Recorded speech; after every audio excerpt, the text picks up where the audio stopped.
బరువు పెరిగిన వారు ఆ బరువుని తగ్గించుకోవడానికి ఆహార నియమాలు పాటిస్తూ వ్యాయామాలు చేస్తూ చాలా రకాలుగా కష్టపడుతుంటారు.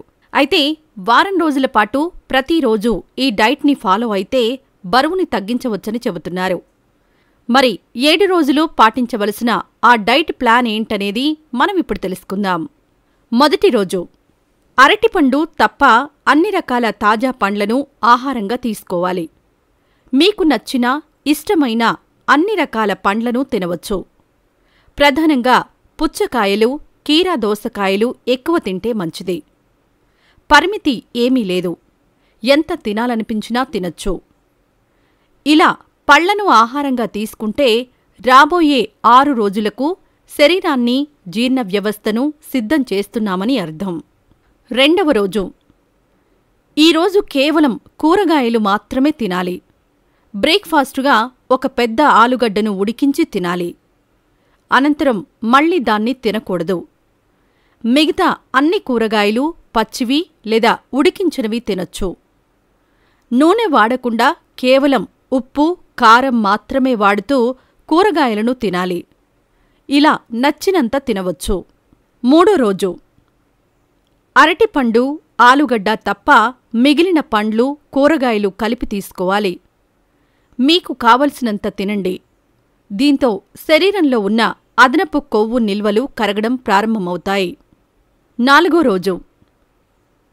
నాలుగవ రోజు 8 అరటిపండ్లు, 3 గ్లాసుల పాలు తీసుకోవాలి.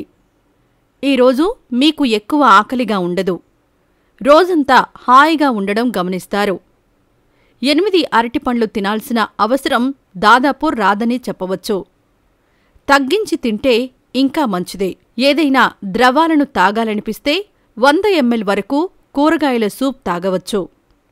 అది కూడా కేవలం ఇంట్లో తయారు చేసిందైతేనే వాడండి. 5వ రోజు 1 కప్పు అన్నం, 6 టమాటాలను తీసుకోవాలి. మధ్యాహ్నం 1 కప్పు అన్నం, దాంట్లోకి కూరగాయలు లేదా ఆకుకూరలు, నూనె లేకుండా వండిన కూర తీసుకోవాలి. ఉదయం బ్రేక్ఫాస్టుకు 2 టమాటాలు తీసుకోవాలి. రాత్రికి కప్పు అన్నం మాత్రమే తినాలి. 6వ రోజు 1 కప్పు అన్నం, కూరగాయలు, పళ్లరసం తీసుకోవాలి. 2వ రోజు తిన్నట్టు పచ్చివి లేదా వండిన కూరగాయలు, ఆలుగడ్డ మినహాయించి తీసుకోవాలి. ఇక అన్నంలోకి కూర 5వ రోజు తిన్నట్టే తినవచ్చు. కూరగాయలకు పరిమితి లేదు. 7వ రోజు 1 కప్పు అన్నం, కూరగాయలు, పళ్లరసం తీసుకోవాలి. 6వ రోజులాగే తింటూ కూరగాయలను కొద్దిగా తగ్గించి చక్కెర లేకుండా పళ్లరసం తీసుకోవాలి. మధ్యాహ్నం యథావిధిగా 1 కప్పు లేదా అంతకంటే తక్కువ అన్నం తినాలి. ఇలా మీరు కూడా 7 రోజుల పాటు ఇవి పాటిస్తూ మీ బరువు విషయంలో మార్పుని పొందండి.